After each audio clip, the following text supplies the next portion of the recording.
C'est une image qui vaut 1000 mots. La passation de pouvoir entre le président sortant de la Communauté économique des États de l'Afrique centrale, CEEAC, et le président entrant de cette organisation sous-régionale, Ali Bongo Ondimba.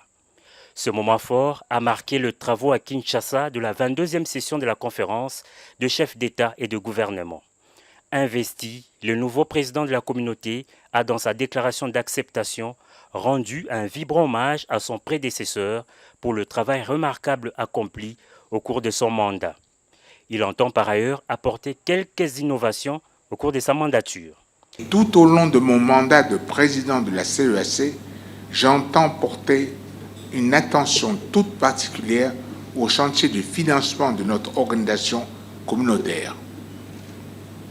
Après toutes ces années, le mécanisme de financement qu'est la contribution communautaire d'intégration, tel qu'à nouveau inscrit dans le plan d'activité 2023 de la CEAC, tarde à mobiliser les ressources attendues. Un autre chantier est celui de la mise en œuvre de l'architecture de Yaoundé, afin de prévenir et de contribuer significativement à la lutte contre la piraterie et la criminalité maritime dans l'espace CEAC. J'entends également consacrer mon mandat à la consolidation de notre narratif communautaire sur la question de la préservation de la forêt. Du côté de la République démocratique du Congo, l'heure est au bilan.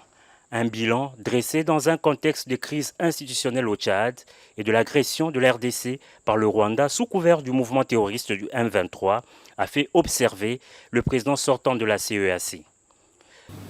Face à cette agression, la République démocratique du Congo s'est refusée d'être juge et partie au sein de notre communauté en sollicitant auprès de la conférence de la CEAC l'application de l'article 99 alinéa 2 du traité révisé qui prévoit la suspension de la prise de parole et du droit de vote, la suspension de la participation aux activités de la communauté, le rejet de la présentation des candidatures au poste statutaire, pour ne citer que ces sanctions. Excellences, Messieurs les chefs d'État et de gouvernement, Mesdames et Messieurs, fort de mon ferme engagement à doter notre communauté d'une politique maritime et d'outils juridiques y relatifs, la République démocratique du Congo, conformément à la feuille de route de la CEAC, a abrité les travaux des ateliers régionaux préparatoires à la première session ordinaire du Conseil des ministres de la CEAC en dépit de ses nombreux écueils. C'est la raison pour laquelle la première conférence maritime de la CEAC a été couplée avec les présents travaux de la 22e session ordinaire de la conférence des chefs d'État et de gouvernement. La question de l'agression de la RDC a été également évoquée dans le communiqué final de ces assises lu par le ministre congolais de l'intégration régionale.